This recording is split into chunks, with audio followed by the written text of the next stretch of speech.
So this video is about action versus emotion, but if I had to give it another title, I would call it cadence. Cadence is how you are firing off your sounds and your syllables and the rhythms in your reading.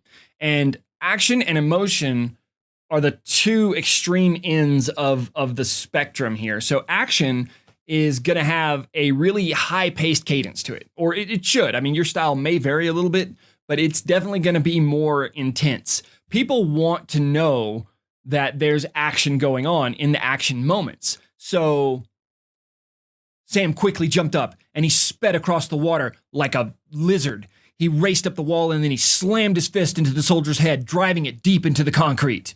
Versus Sam raced across the water and he went up the wall and then he reared his hand back and he punched it into the dude's head and crushed it into the concrete.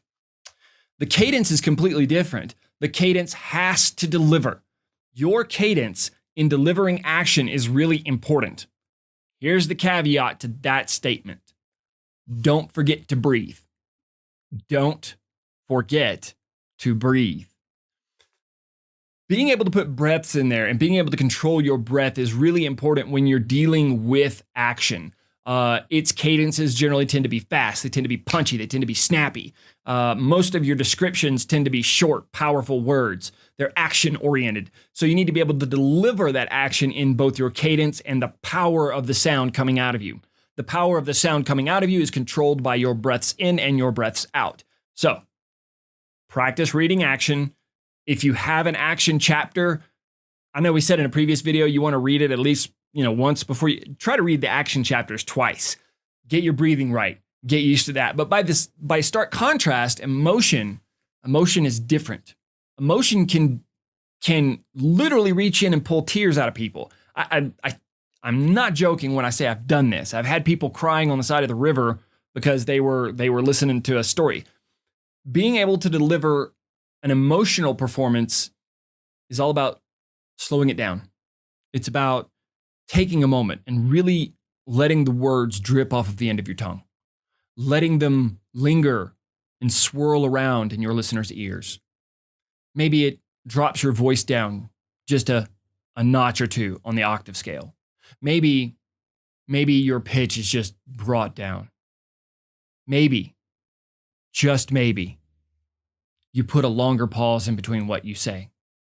So, Sam teleported Sophia 233,000 miles from the surface of the earth. He brought her to the moon, and there she lost control.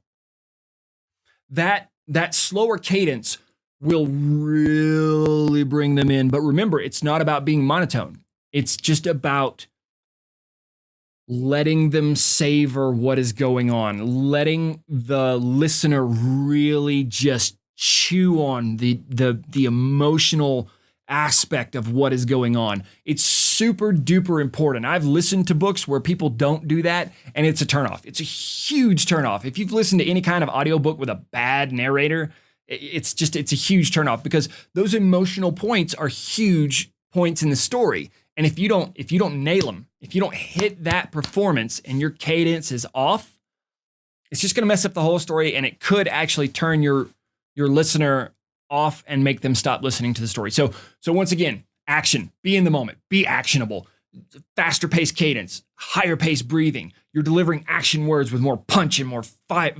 fervor, I think is the word, but you're really driving that home. But with the emotional, more sensitive stuff, let them chew on it a little bit. Let it just ring around in their ears. Kind of slow your cadence down. Remember, you want to deliver a great performance. And sometimes it just means slowing down a bit.